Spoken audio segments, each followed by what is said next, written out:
வேலை செய்யும் ஒவ்வொருத்தரும் ரிட்டையர் ஆகணும் அப்படின்னு நினைக்கிறீங்க. ஆனால் சிலர் மட்டுமே தயாராக இருக்கிறார்கள். இன்றைக்கி வேலை இருக்குது, சம்பளம் வருது, எல்லாம் நல்லா போயிட்டே இருக்குது. ஆனால் ஒரு நாள் வேலை நின்று போயிடும், சம்பளம் நின்று போயிடும், செலவுகள் நிற்காது. வீட்டு செலவுகள், மருந்து செலவுகள், தினசரி தேவைகள், வருமானம் நிற்கும்போது தான் சிக்கல் ஆரம்பிக்கிறது. ஓய்வு வாழ்க்கை திடீர்னு வராது, ஆனால் திட்டமிடல் இல்லைன்னா பிரச்சனை வந்துக்கிட்டே தான் இருக்கும். சரியான நேரத்தில் சேமிப்பும் முதலீடும் தொடங்கியவங்க ரிட்டையர்மெண்ட் லைஃப்பை நல்லா என்ஜாய் பண்ணுறாங்க. ஆனால் தள்ளி போட்டுகிட்டே இருக்கிறவங்க பின்னாடி ரெக்ரெட் பண்ணிக்கிறாங்க.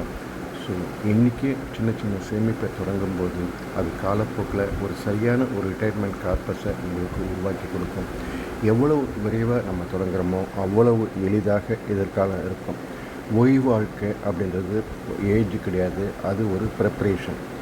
ஓய்வுக்கு பிறகும் உங்களுடைய லைஃப் நல்லா அமைதியாக இருக்கணும்னா இம்மிடியட்டாக பிளான் பண்ணுங்கள். தேவராஜன்